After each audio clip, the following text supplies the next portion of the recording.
Alors, vous avez sûrement remarqué que les pneus d'une Formule 1 sont complètement lisses, comme de la peau de bébé. On les appelle des pneus slick. Pourquoi donc cette absence de dessin, contrairement aux pneus de nos voitures de tous les jours?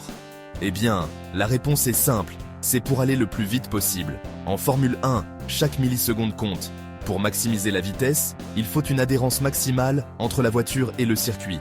Plus la surface de contact entre le pneu et l'asphalte est grande, meilleure est l'adhérence. C'est un peu comme si vous essayiez de marcher sur de la glace avec des chaussures lisses ou avec des crampons. Sur une surface parfaitement sèche, la semelle lisse offre une plus grande zone de contact. Cette adhérence, ou grip comme disent les experts, est absolument cruciale. Elle permet au pilote de freiner très tard avant un virage, de tourner à des vitesses vertigineuses et d'accélérer comme une fusée en sortie de courbe. La gomme de ces pneus slick est très spéciale et très tendre. Quand elle chauffe, elle devient presque collante, un peu comme du chewing-gum ramolli. Cette texture permet aux pneus de s'agripper littéralement au bitume. C'est cette surface de contact maximale, combinée à une gomme très tendre, qui donne aux F1 leur incroyable capacité à coller à la route sur une piste sèche et propre. Imaginez que vous voulez coller une affiche sur un mur. Si vous mettez de la colle sur toute la surface de l'affiche, elle tiendra beaucoup mieux que si vous ne mettez que quelques points de colle. Pour les pneus de F1, c'est exactement le même principe. Une surface lisse et uniforme, sans aucune rainure, permet de coller la plus grande surface de gomme possible sur la piste. Cela maximise la friction, cette force qui empêche la voiture de glisser. Les ingénieurs ont calculé que la moindre sculpture sur le pneu réduirait cette zone de contact et donc l'adhérence. Sur sol sec, chaque centimètre carré de gomme en plus sur la piste est un avantage précieux. Le résultat est spectaculaire. Une monoplace de Formule 1 peut générer des forces latérales dans les virages qui sont plusieurs fois supérieures à la force de la gravité. C'est comme si le pilote pesait 5 fois son poids. Sans cette adhérence phénoménale procurée par les pneus slick, de telles performances seraient tout simplement impossibles à atteindre. Les voitures partiraient en tête à queue au premier virage un peu rapide. Les pneus slick sont donc la clé de voûte de la performance en Formule 1. Mais attention, leur efficacité ne vaut que lorsque le soleil brille et que la piste est parfaitement sèche.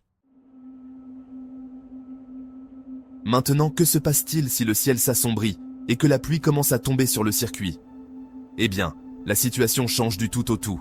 Les pneus slick, si efficaces sur le sec, deviennent soudainement le pire ennemi du pilote. Avec leur surface complètement lisse, ils sont incapables d'évacuer l'eau qui s'accumule sur la piste. Une fine pellicule d'eau se forme alors entre le pneu et le bitume. La voiture ne touche plus directement la route, elle se met à flotter, à glisser sur l'eau. C'est un phénomène très dangereux que l'on appelle l'aquaplaning, ou l'hydroplanage.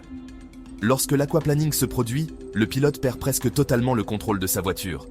C'est comme essayer de conduire sur une immense patinoire. Tourner le volant ou freiner ne sert plus à rien. La voiture continue tout droit, sans répondre aux commandes. Vous pouvez imaginer le danger à plus de 300 km/h. Les pneus slick, en ne pouvant pas chasser l'eau, transforment la monoplace en une luge incontrôlable. La sécurité des pilotes devient alors la priorité absolue, et il est hors de question de continuer à rouler dans ces conditions avec des pneus inadaptés.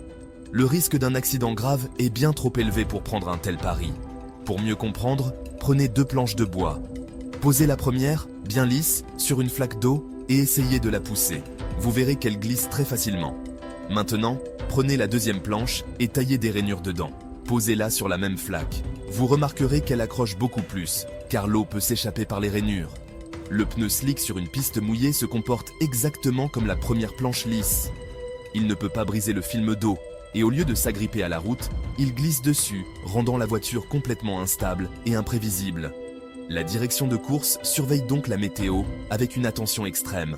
Dès que la piste devient trop humide, les équipes reçoivent l'ordre de faire rentrer leurs pilotes au stand pour changer de pneus.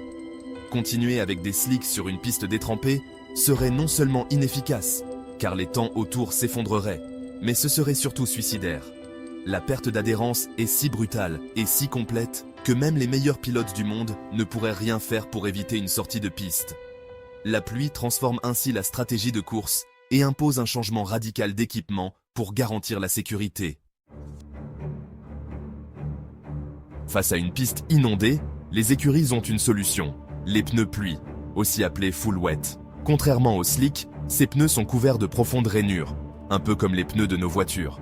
Mais leur rôle est bien plus extrême. Ces sculptures ne sont pas là pour faire joli. Elles sont conçues comme un système de drainage ultra efficace. Leur mission est de collecter l'eau présente sur la piste et de la projeter sur les côtés, loin de la surface de contact du pneu.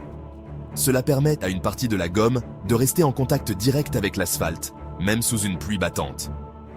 Le design de ces rainures est le fruit de recherches très poussées. Elles forment un dessin en V qui agit comme une véritable pompe. Quand le pneu tourne à grande vitesse, la forme des canaux aspire l'eau sous le pneu et la propulse violemment vers l'extérieur. L'efficacité de ce système est stupéfiante. Un seul pneu pluie de Formule 1 peut évacuer jusqu'à 85 litres d'eau par seconde lorsqu'il roule à 300 km/h. C'est l'équivalent d'une baignoire vidée en moins de 2 secondes. C'est grâce à cette capacité d'évacuation phénoménale que les pilotes peuvent continuer à courir en sécurité sous une pluie torrentielle. Bien sûr, même avec ces pneus miracles, l'adhérence sur une piste mouillée reste bien inférieure à celle sur une piste sèche. Les pilotes doivent adapter leur conduite, être beaucoup plus doux avec l'accélérateur et les freins et prendre des trajectoires différentes pour éviter les zones les plus inondées. Cependant, sans les pneus pluie, une course serait tout simplement impossible. Ils sont la garantie que, même dans des conditions dantesques, un minimum d'adhérence est maintenu, ce qui permet de garder le contrôle de la voiture et d'éviter l'aquaplaning. La sécurité est ainsi préservée et le spectacle peut continuer. Il existe aussi une version intermédiaire, les pneus intermédiaires, qui ont des rainures moins profondes. On les utilise quand la piste est humide mais pas complètement détrempée, ou lorsqu'elle commence à sécher. Le choix du bon pneu au bon moment est un véritable casse-tête stratégique pour les équipes, car il peut faire gagner ou perdre une course. Mais le principe de base reste le même. Dès qu'il y a de l'eau, il faut des sculptures pour la chasser. Les pneus pluie sont donc des outils de haute technologie, spécifiquement conçus pour une mission vitale, combattre l'eau et maintenir le lien entre la voiture et la piste. En résumé, le choix entre les pneus slick et les pneus pluie en Formule 1 est une décision dictée par un seul facteur, la météo. Il s'agit d'un compromis permanent entre la recherche de la performance maximale et la garantie d'une sécurité indispensable. Sur une piste sèche, il n'y a aucune hésitation possible. Le pneu slick est roi. Sa surface de contact totale avec l'asphalte offre une adhérence inégalée, permettant des vitesses en virage et des freinages que seuls ces pneus peuvent supporter. C'est l'outil ultime pour la vitesse pure, conçu pour un environnement de course parfait. Dès que la pluie apparaît, ce champion de la performance devient un danger public. Son incapacité à évacuer l'eau le rend totalement inopérant et dangereux. C'est là que le pneu pluie entre en scène. Il sacrifie la surface de contact maximale au profit de profondes rainures. Son objectif n'est plus la vitesse absolue, mais la sécurité. En évacuant des dizaines de litres d'eau par seconde, il prévient l'aquaplaning et permet au pilote de garder le contrôle. Il est donc moins rapide sur le sec, mais il est le seul à permettre de rouler sur une piste mouillée. On ne peut donc pas dire qu'un pneu est meilleur que l'autre. Ils sont simplement conçus pour des conditions diamétralement opposées. L'utilisation de ces deux types de pneus illustre parfaitement l'importance de la sécurité en Formule 1. Les règlements sont très stricts à ce sujet. Il est interdit de rouler avec des pneus inadaptés aux conditions. Une voiture avec des slicks sur une piste déclarée mouillée par la direction de course serait immédiatement rappelée au stand. Cette règle vise à protéger les pilotes d'eux-mêmes et des risques insensés qu'ils pourraient prendre. La sécurité est toujours la priorité numéro 1, bien avant le spectacle ou la compétition. Le choix des pneus est la première et la plus fondamentale des mesures de sécurité en fonction de la météo. Pour conclure, retenons cette idée simple. Les pneus de Formule 1 sont comme des chaussures de sport spécialisées. On ne court pas un marathon avec des bottes de pluie et on ne va pas se promener dans la boue avec des chaussures de sprint à semelles lisses.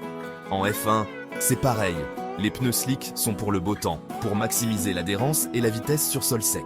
Les pneus pluie sont pour le mauvais temps, pour évacuer l'eau et garantir la sécurité. C'est l'adaptation parfaite de l'outil à la condition, un principe essentiel qui permet à la Formule 1 d'être à la fois le sport automobile le plus rapide et l'un des plus sûrs au monde.